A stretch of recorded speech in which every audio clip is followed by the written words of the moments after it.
Hi guys, welcome back to the channel. It's your girl, Savannah Smiles. So my friends would call me an excellent cook, but you want to hear a little secret? Come on in. Come a little bit closer.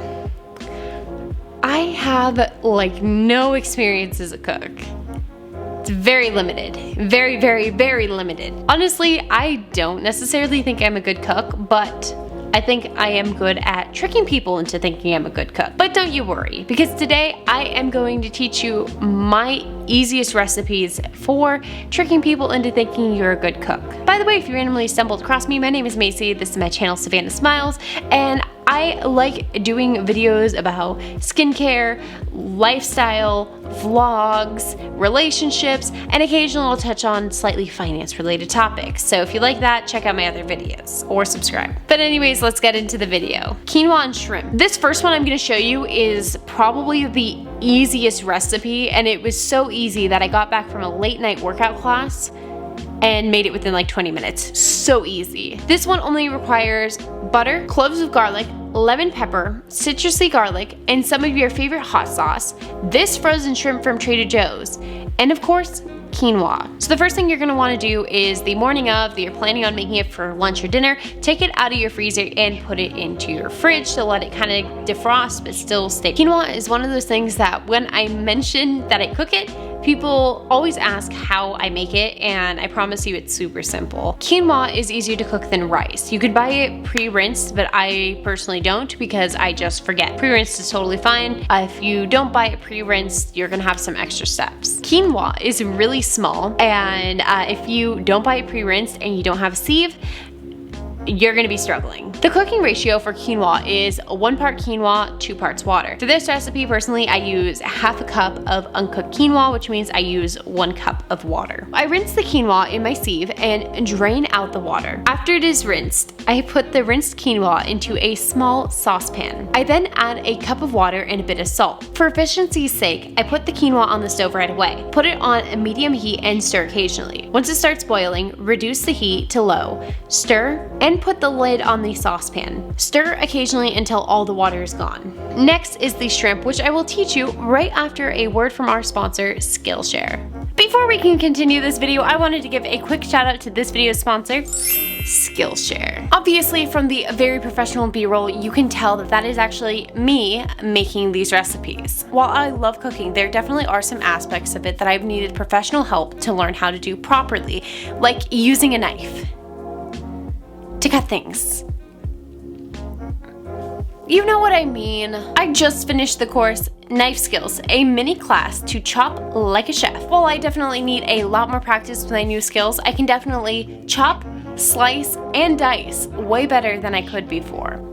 And way safer too. Skillshare provides classes for all levels from beginner to advanced, which really removes pressure and helps me be able to better learn. Whether you're a dabbler, a pro, a creative, or a non-creative, Skillshare has classes that would be best suited to you and your current skill level. If you want to join myself and others in learning not to cut your fingers off while cooking, and the wide range of other classes like productivity, lifestyle, how to shoot content, etc., other classes that they have on Skillshare, check out the link in the description box or pinned comment and give Skillshare a try. The first 1,000 people to click on the link in the description or pinned comment will get a 1-month free trial of Skillshare so you can start exploring your creativity today. You should definitely click that link and get your free trial going because it is an amazing investment in yourself. And as always, a huge thank you to Skillshare for sponsoring this video. I am a huge fan of the product and I use it in my own free time, and it's always awesome to have a platform that I use in my own free time reach out to me to sponsor a video. Again, I highly encourage that you click that link in the description or pinned comment, get your free trial, check them out. But with that said,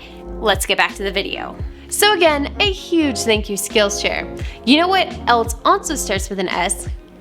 Shrimp. That was a horrible transition. Oh my gosh. So put your large frying pan on the stove on medium heat. Once the pan is heated, add some butter and let it melt. Take your cloves of garlic, then put them in a garlic press. I have said this many times, But no kitchen is complete without a garlic press. If you do not have a garlic press, your kitchen has never been complete, and I'm so sorry for your loss. Press those garlic cloves into the pan and let it start to cook. When the garlic starts to turn a nice golden color, cut open the Argentinian red shrimp package and place the shrimp in the pan. Make sure the shrimp is spread out, then add the lemon pepper and citrusy garlic. Let cook for 3 minutes, then flip sides.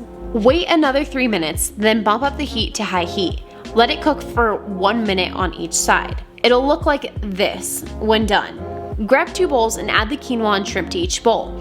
Dash some hot sauce on top of it and enjoy. This is one of my favorite meals to make on one of those nights where you just don't feel like cooking, but it's super packed with nutrients, so it's still really healthy. And it doesn't really result in a lot of dirty dishes, which is always very nice. Mama Smiles pasta. I know this is an actual type of pasta, but I always forget the name of it, and my mom made it for me growing up, so I'm just gonna call it Mama Smiles pasta. I know I said the last one was probably the easiest, but I think this one's actually the easiest if you're like really bad at cooking, because you would really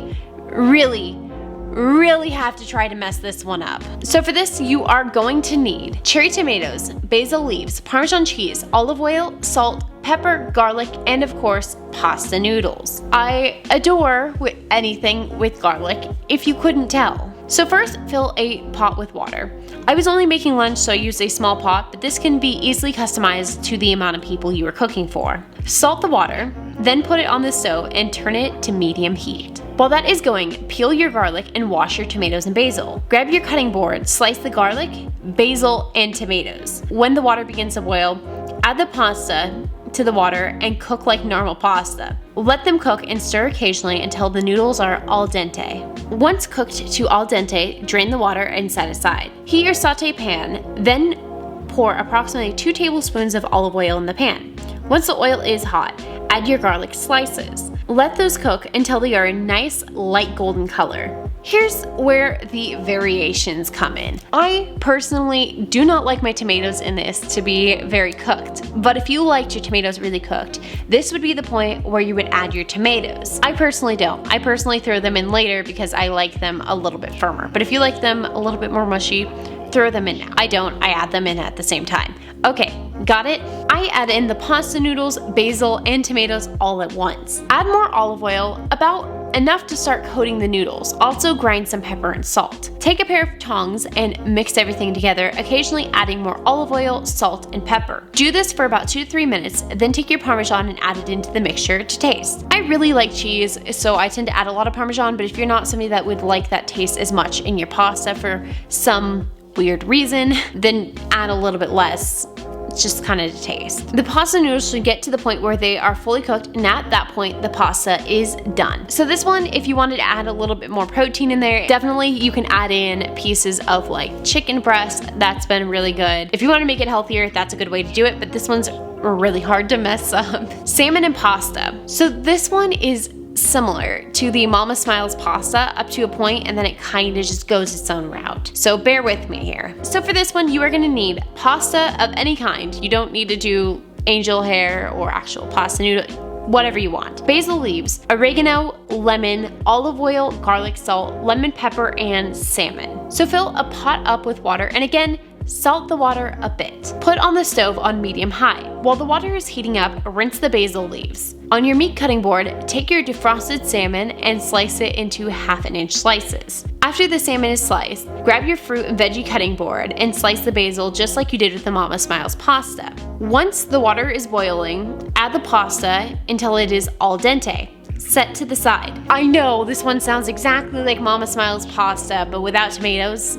It's not. Just give me a second. Turn on the saute pan on medium heat and wait until it is warm to add butter. Add a tablespoon of butter to your saute pan. Once the butter is melted, add your salmon to the pan. Season the salmon with oregano, garlic salt, and lemon pepper. Cut your lemon in half, then squeeze half of the lemon over the salmon. Lemon in salmon to me is just Let it cook for 3 minutes on one side, then flip the salmon. Let it cook for another few minutes, flipping occasionally. When the salmon is almost done, add the pasta into the saute pan. Add a tablespoon of olive oil and the basil to the mix. This is where the recipe really varies from the Mama Smiles recipe. Once it's fully cooked, take the pan off of heat. Put the salmon and pasta into whatever bowl you're gonna eat from. Once in the bowl, add some pesto and mix. I have found it stores better if you have leftovers if you do not put the pesto on what's going to be the leftovers. Just a little word to the wise. I use sun-dried tomato and basil pesto for this recipe, but